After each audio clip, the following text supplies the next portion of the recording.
Are you guys following Ifunaya's story? She's sharing the story of how her dad went to Nigeria after retirement and he used to communicate with them, but after a while, they stopped hearing from him. So this lady decided to go to Nigeria, and what he discovered shocked her. Like, it was a spiritual, physical, psychological warfare. So before I start this story, I want you guys to go to our page. I'm going to tag a handle. It's a long read, but if you're not patient, let me summarize it for you. If you're thinking of relocating to Nigeria after retirement, or you are planning to go back to Nigeria to settle, I'm not trying to discourage you, but you need to watch this story. You need to listen to this story.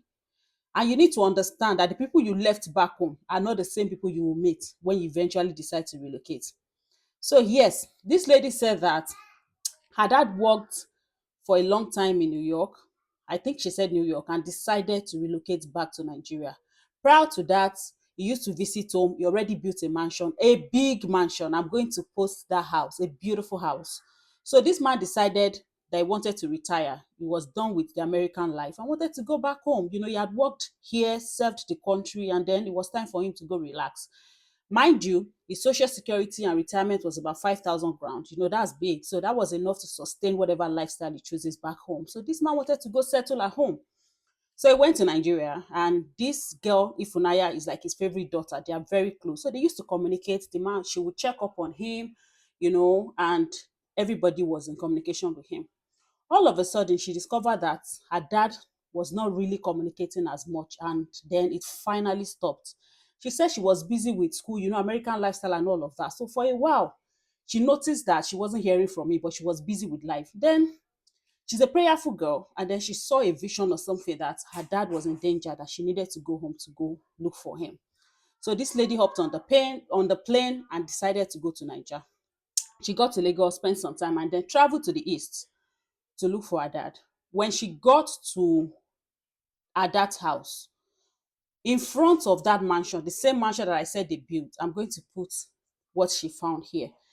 There was a heap of sand, heap of sand, like a lot of sand in front of the gate, like somebody had intentionally covered the whole front with sand. It was so tall, so there was no way anybody could enter the house. She said, "What is happening? This is where dad is supposed to be. What would have caused this?" So she decided to climb to look into the compound to see what's up.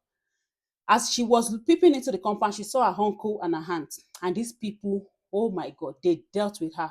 They physically assaulted her, called her all sorts of names, said she was a whore, she was this, she was that. And then as she was screaming and saying, "Uncle, it's me, Ifunaya, I want to see my dad."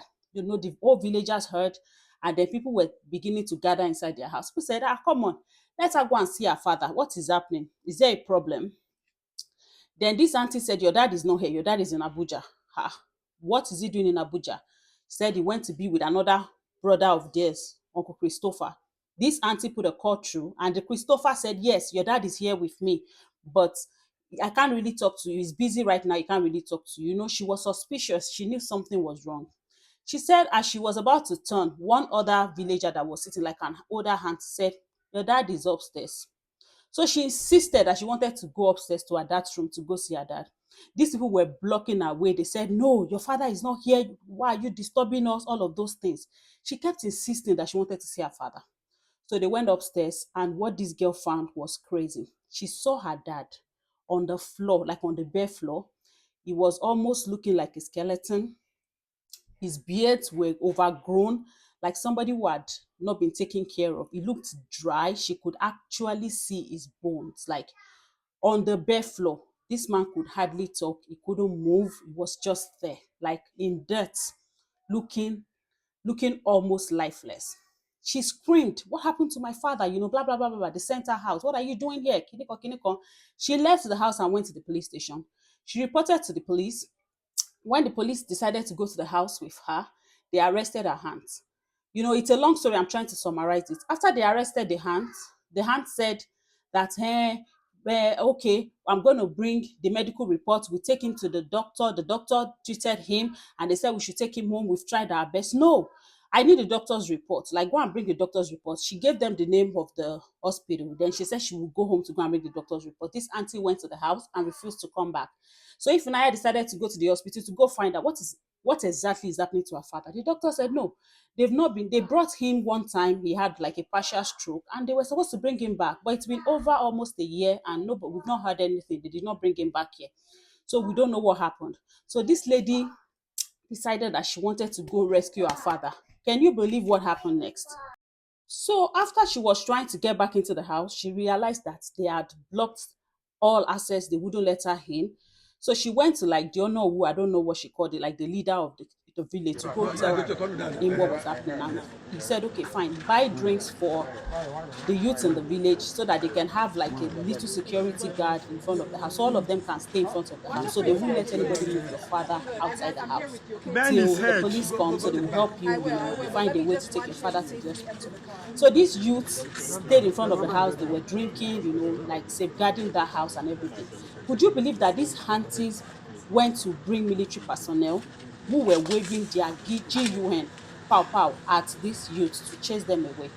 They chased them away. Then somebody said that after that, they saw like a truck in front of the house and somebody dragged the uncle the father out of the house into that car, and then the car went away. This lady heard about that and then she was crying, asking, trying to to call her uncle and her aunts to find out where they took her father, but they weren't responding.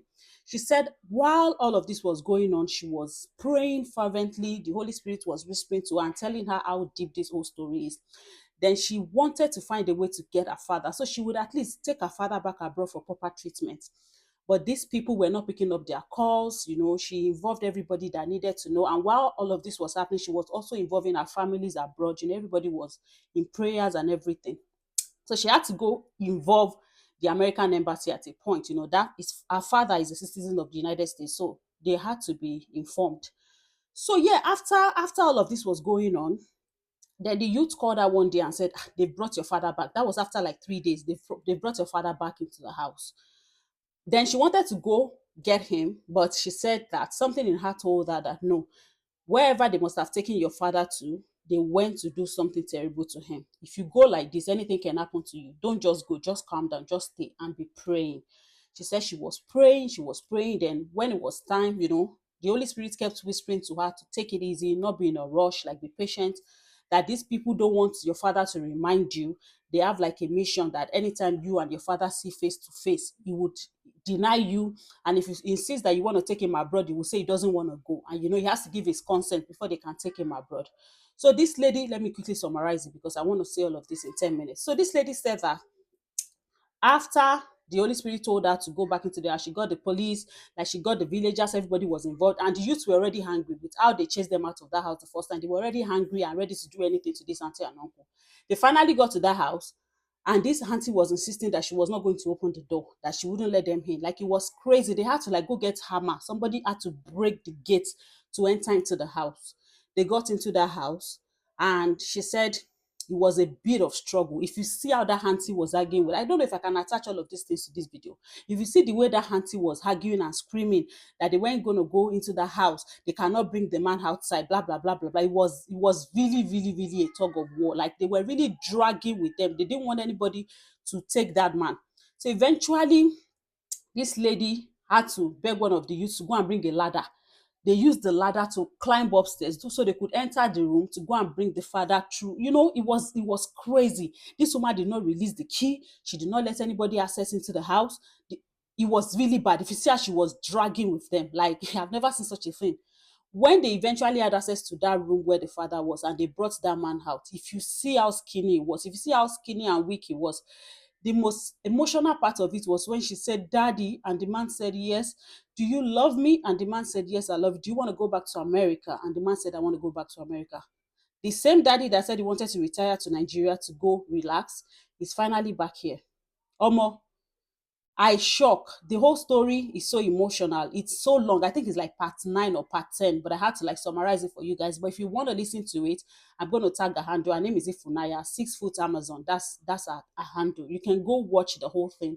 It's long and so emotional. So get your tissues ready.